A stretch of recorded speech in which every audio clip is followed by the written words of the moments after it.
Miss Yasmin. What are you doing? I'm doing fine. It's just I'm busy preparing a few documents since it is so close to the tax auditing. What makes you here, Miss Amira? Actually, I'm in charge of the tax auditing this year. Since you are an audit committee, have you received any letter from LHDN? Oh, I forgot to tell you. Yes, I received the letter from HDN regarding when the auditor will come to review and audit our company.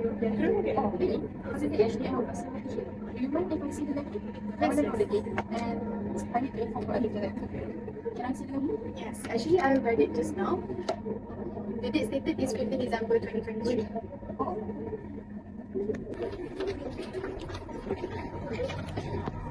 I see. They will be here on 15 December. Okay, noted. By the way, I would appreciate if you can share a copy with me. So, I have forgot now. Can you please inform if there is anything important to me? I have to go now. So, see you later. Okay? Hello, hi, have a seat. Thank you. I'm Izzy from Inland Revenue Board Malaysia. I'm here today to audit your company.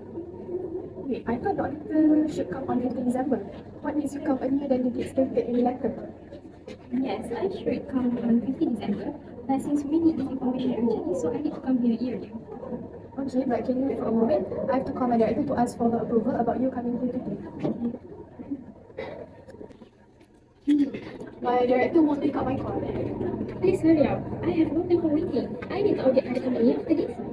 Okay, I'm sorry that you have to wait.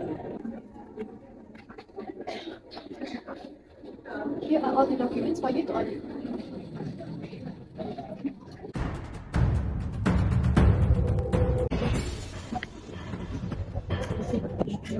There's a little changes in the 2023 budget. Due to the changes, there's some income that your company has not declared yet. So you need to pay me 5,000 ringgit in cash right now if you don't want to get any penalty. No problem. I need approval from my director about the payment.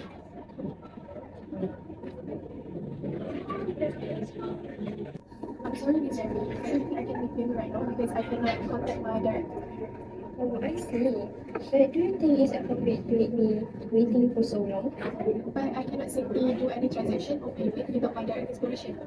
You are the only committee, Cecily. You don't have to get any permission from anyone to make any transaction. Hence, you just make payment to IRBN officer. So I'm sure that your officer will understand you. Okay, fine. Wait.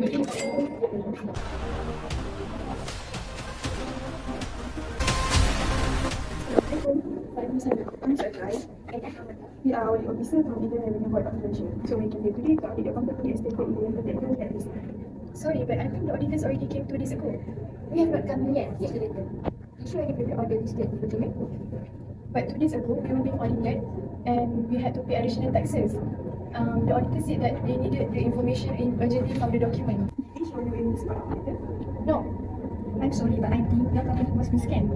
Actually, this is something that shouldn't happen. But for your information, I did not come here early than the date on the letter that was given. Oh no. It's okay. You should just take this to the director. Sure, no problem. Let's go.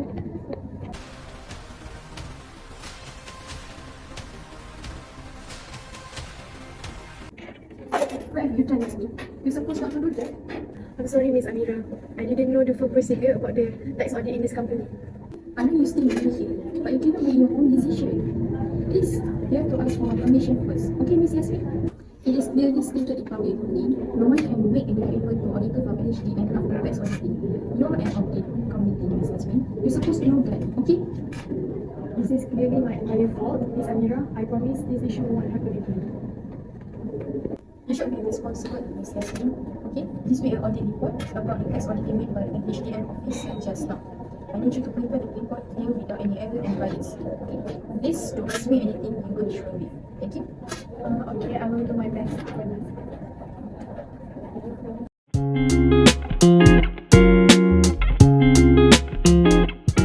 So, we are going to start with introduction. This is a fair, transparent, and equitable tax administration system will enhance public confidence in tax system. Under self-assessment system, tax audit is a primary activity of Inland Revenue Board of Malaysia. So, IRBM always aimed at enhancing voluntary compliance with the tax laws and regulations. There are 4 main objectives of tax investigation. The first one is about preventing tax evasion. The second one is that IRBM is able to increase tax compliance among taxpayers. Next, IRBM is always ready to provide justice towards taxpayers in special cases. Lastly, IRBM do the tax investigation to ensure they collect the right amount of tax from taxpayers. Next, years of assessment covered. Generally, a tax audit is conducted as a comprehensive audit and can cover up to 3 years of assessment. However, the tax audit may be extended to cover a period up to 5 years of assessment pursuant to the issue uncovered during an audit. Further, this 5-year time limit is not applicable to cases involving fraud and tax evasion, whether intentional or unintentional, as provided under subsection 91(3) of the ITE. My name is Aitana Binti Rosli and I will continue this video presentation. Next, how audit is carried out. Firstly, audit will be carried out by commencement of an audit. Whoever the taxpayer that will be selected by IRBM for an audit, they will be notified through a letter, ask for information and document. The taxpayer that required to submit documents, they must provide feedback within 14 days of the date of request letter.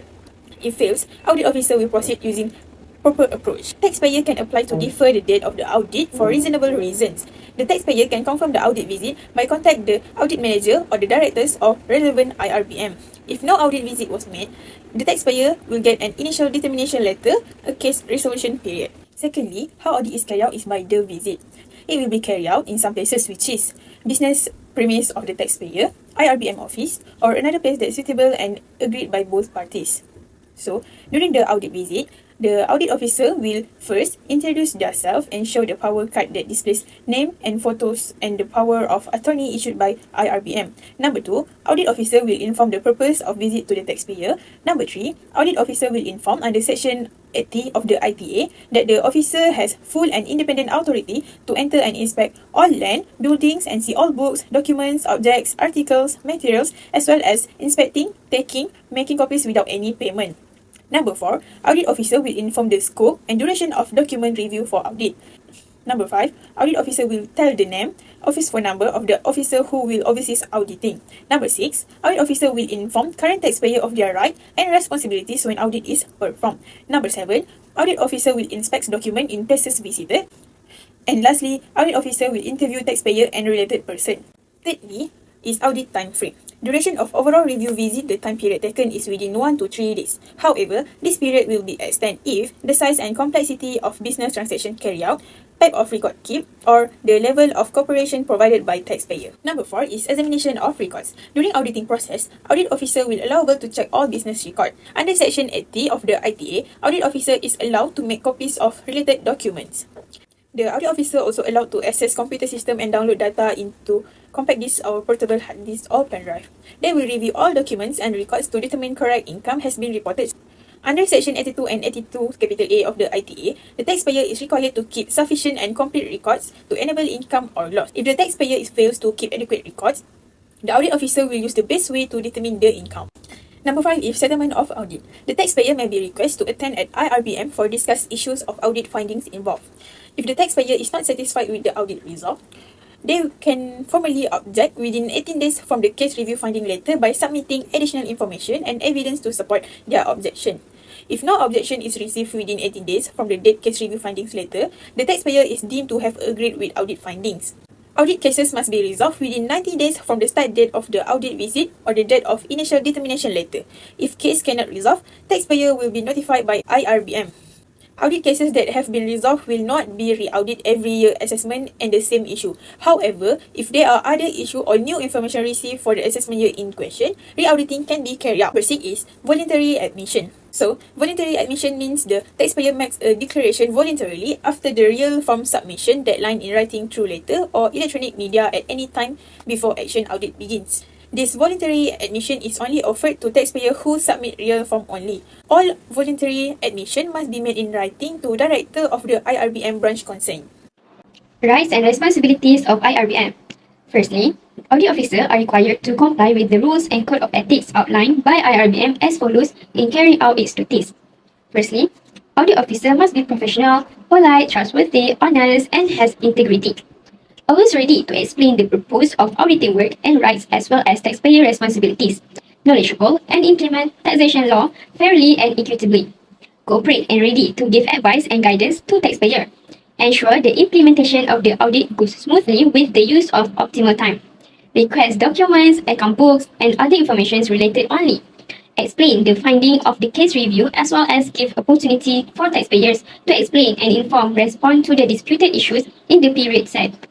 And lastly, ensuring the rights and interests of taxpayers, tax agents, and taxpayer documents are preserved.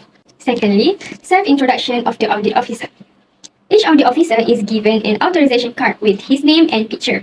This card also contains a statement that the officer concerned authorized to review account books, document, as well as record as the taxpayer's premises. Taxpayers are advised to check the authorization card for verify the validity of the audit officer's identity. And taxpayer also can check with the branch director the relevant IRBM if it has doubt about the validity of the identity of the audit officer. Lastly, audit officers are prohibited from have a personal or financial interest in audited taxpayer business. Recommend to taxpayers to appoint a tax agent as an agent for an audit case. And lastly, abuse the position or power that is in carry out duties as provided below section 118.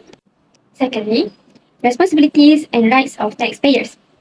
Taxpayers must provide cooperation, be polite, act fairly, be honest, and have integrity towards audit officer. Provide reasonable facilities and assistance for enable audit officers to carry out their duties as outlined in General Resolution, as follows. First, allowing audit officers to enter business premises, provide information and provide documents and records to review. Provide information in relation to business, system accounting, and information. Give permission for review and copy records, documents, and account books either in physical form or electronics.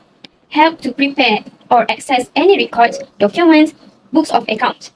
Allow the use of copiers, telephones, or tools of communications, electrical equipment, office space, furniture, and electronic copy system facilities such as compact disc, pen drive, portable hard disk, or any other storage media. Cooperate to answer all the questions submitted. If the question asked is not clear, taxpayers may request further clarification from audit officer. In the case of sole proprietorship or partnership, the taxpayer can be asked about personal questions related to expenses, savings, bank accounts, assets, and others. The taxpayer is considered to have committed an offence below provision of ACP in case of failure to cooperate in provide the necessary information. Next, taxpayers are prohibited from giving any form of gift to the audit officer and deal with the audit officer throughout the auditing period carried out. Make any form of payment to the audit officer and prevent the audit officer from carrying out his duties under section 116, such as prevent or refuse to allow the audit officer enter any land, building, and place according to section 18. Prevent audit officers from carrying out their functions and duties under the ACP. Refuse to produce any account books or documents in his care or under his control when requested to do so by the audit officer. Fail to provide reasonable assistance to the officer audit in carrying out its duties. Refuse to answer any relevant questions at the time audit conducted. Lastly, responsibility and rights of registered tax agent. Taxpayers must submit a tax agent appointment letter registered representing them. Taxpayers can request an agent registered tax present together during the interview session. Taxpayers are also allowed to use the service of an interpreter during the interview session or discussion if the taxpayer not fluent in Malaysian or English. Registered tax agents are subject to the code of ethics that has been issued by IRBM based on principles related to integrity, accountability, transparency, and responsibility social.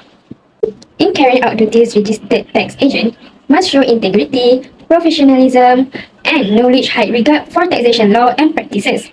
Be honest, trustworthy, transparent, and always cooperative fully to the taxpayer and also IRBM, such as notify the termination of your services as tax agent, as well as always follow the procedures and guidelines that have been determined by IRBM. Do not use information obtained or position they are tax agent for personal gain. Always provide accurate feedback, the development of the auditing process, and advising taxpayers based on accurate and correct facts. And lastly, maintain the confidentiality of certain information and ensure that no leakage of information to other parties. Under subsection 138 sub 1. Registered tax agents are prohibited from giving a wrong advice as well as working with taxpayers to reduce the amount of tax due, delay the tax audit completion process, or release responsibilities that have been entrusted And lastly, giving any form of gift to the audit officer, including on behalf of the taxpayers. Next part is offence and penalties. If there is a shortage of any following income from audit findings, penalties may be imposed under subsection 113 sub 2 at the following rates, which is first offence penalty with 15%, second offence penalty with 30%, and penalty for third and subsequent offence is 45%. Audit findings that involve technical adjustment, penalties for omission income will not be taxed. If there is a tax fraud intentionally making incorrect tax, penalty will apply at the rate of 100% on the reduced tax under subsection 113 sub 2. I'm going to explain about complaints of the tax audit. First, taxpayer can complain to the IRBM branch director if the taxpayer is not satisfied with the attitude or ways the audit being carried out. Next, IRBM will act fairly, objectively, and impartially on all complaints received, and IRBM will not entertain unnecessary complaints that being made for fine. Lastly, IRBM will file a complaint to the tax agent or any representative for not being responsible or act unprofessional to the authorities.